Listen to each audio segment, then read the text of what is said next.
खुशहालपुर नाम का एक छोटा सा सुंदर सा गांव है जो काफ़ी हरा भरा और शांति से भरा हुआ है।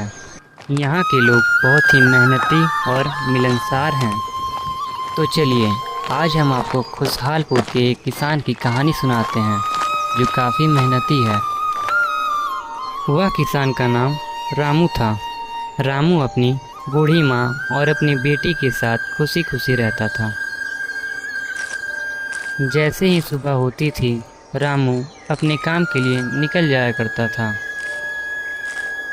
रामू एक किसान तो था लेकिन उसके पास उसकी खुद की ज़मीन नहीं थी। इसीलिए रामू को दूसरे के खेतों में जाकर काम किया करना पड़ता था, जिससे रामू अपना और अपने परिवार का गुजारा किया करता था। पूरे दिन मेहनत करने के बाद जिससे उसे कुछ पैसे मिल जाते थे। एक दिन रामू ने पूरे दिन मेहनत किए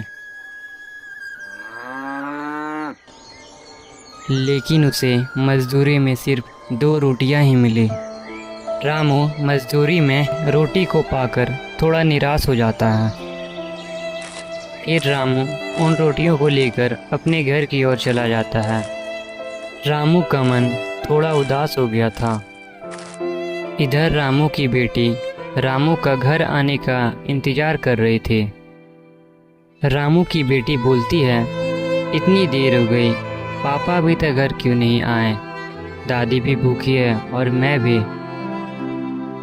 घर के एक कोने में रामू की माँ भूखी बैठी हुई थी। थोड़ी देर बाद वह पूछती है, रामू की माँ रामू की बेटी से पूछती है, बेटा अभी तक तुम्हारे पापा क्यों नहीं आए? काफ़ी देर हो चुकी है। वह बोलती है, मैं भी उन्हीं का इंतज़ार कर रही हूँ, पता नहीं अभी तक क्यों नहीं आए।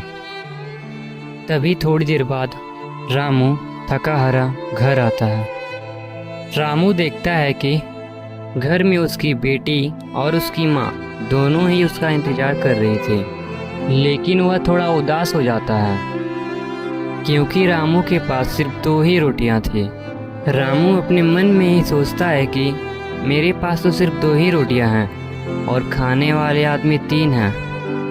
मैं एक काम करता हूँ, मैं अपनी बेटी और माँ को रोटी दे देता हूँ, आज मैं भूखा ही रह जाऊँगा। तभी रामू की माँ रामू को देख लेती है और उसे घर के अंदर बुलाती है। रामू की माँ रामू से पूछती है, बेटा क्या बात है, आज तुम बहुत उदास लग रहे हो? आज मजदूरी में क्या लाए हो? हम सभी को बहुत भूख लगी है, चलो साथ बैठकर खाना खाते हैं। तभी रामू बोलता है, माँ आज मैं मजदूरी में सिर्फ 2 रोटियां ही लाया हूँ। मुझे आज कुछ समझ ही नहीं आ रहा कि आज रात हम लोग खाना कैसे खाएंगे। रोटियां 2 ही है और हम सब 3 हैं। तभी रामू की बेटी बोलती है, पापा कोई बात नहीं, आप और दादी दोनों खाना खा लीजिए, आज रात में भूखी ही सो जाऊंगी। तब रामू की माँ बोलती है, तुम मुझे रोटी दो। उसकी माँ ने रोटियां 3 हिस्सों में बांट दी और सभी ने मिल बांटकर खाना खाया। असली अमीरी पैसों में नहीं बल्कि परिवार के साथ बांटे गए प्यार में है। इसी तरह के स्टोरी वीडियो देखने के लिए हमारे YouTube चैनल एके स्टोरी को सब्सक्राइब करें।